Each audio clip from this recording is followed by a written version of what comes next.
کتابوں میں ایک واقعہ لکھا ہے، ایک دولت مند انسان تھا، اس نے ایک بہت خوبصورت لڑکی سے شادی کی، محل نما مکان تھا، کھانا کھا رہا تھا بیوی کے ساتھ بیٹھا ہوا، دروازے پہ کسی فقیر نے آواز لگائی۔ اس کی بیوی نیک عورت تھی، اس کی عادت تھی کہ دروازے پہ جب بھی کوئی فقیر مانگنے آتا وہ اس کو ضرور کچھ نہ کچھ دیتی تھی۔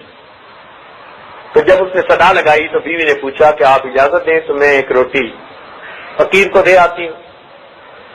کہا ٹھیک ہے۔ اب وہ دینے گئی تو 1 منٹ 2 منٹ لگ ہی جاتے ہیں۔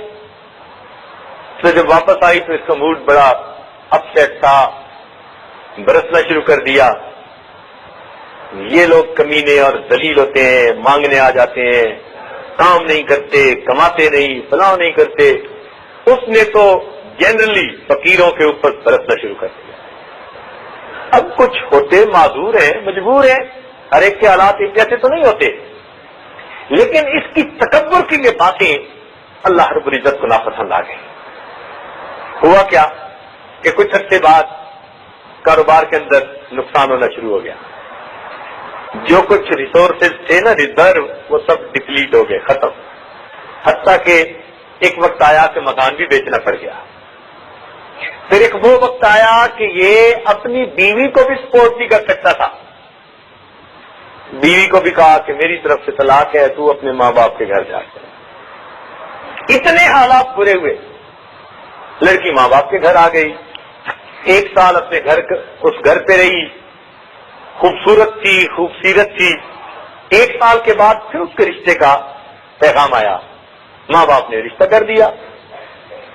جب رشتہ کر دیا تو اس کو جو دوسرا خاوند ملا اس کا بھی بڑا مکان اور بڑا کاروبار، تو یہ اسی طرح خاوند کے ساتھ بیٹھی کھانا کھا رہی تھی۔ اللہ تعالیٰ کی شان کے دروازے سے کسی فقیر نے صدا لگائی اللہ کے نام سے، تو اس کی چونکہ عادت تھی کہ یہ دیا کرتی تھی ضرور اللہ تعالیٰ کے نام سے، اس نے پھر کہا جی میں دے آؤں، اس نے کہا دے آؤ۔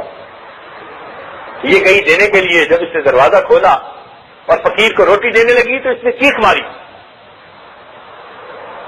تو خاوند بھاگا، جب قریب گیا تو دیکھا کہ اس پر تو عجیب سی کیفیت ہے، رنگ پیلا۔ پوچھا خدا کی بندی کیا ہوا؟ کہنے لگی کہ جب اس فقیر کو میں روٹی دینے لگی تو میں نے دیکھا کہ یہ فقیر وہی تھا جو میرا پہلا خاوند تھا، میرے دروازے پہ بھیک مانگ رہا تھا۔ اس نے کہا اچھا تم نے مجھے پہچانا کہ میں کون ہوں؟ اس نے کہا تم کون ہو؟ کہنے لگا یاد کرو ایک وقت تھا جب تم روٹی دینے آئی تھی اور میں تمہارے دروازے پہ بھیک مانگنے کے لیے کھڑا تھا۔ اللہ رب العزت نے اس کے تکبر کے بول کے بدلے اس کا محل، اس کی بیوی، اس کی ساری کچھ اس کے فقیر کو دے دیا، اور وہ بندہ جو تکبر کی باتیں کرتا تھا اس کو فقیر بنا کر اس کے دروازے پر کھڑا کر۔ تو ہم اپنی اوقات نہ بھولیں، سمجھے؟ کسی کو تانا نہ دیں، کسی کو آر نہ دلائیں۔ کوئی اگر مصیبت میں پھنس گیا ہے، اس کی اولاد سے کوئی غلطی ہو گئی، اس کی بیٹی سے کوتاہی ہو گئی، ہم کسی کو آر نہ دلائیں۔ ہمارے ساتھ بھی یہی معاملہ پیش آتا ہے، کسی کی پبلک انسلٹ ہو چکی ہے، ہم خوش نہ ہو، ہمارے ساتھ بھی یہ معاملہ پیش آتا ہے۔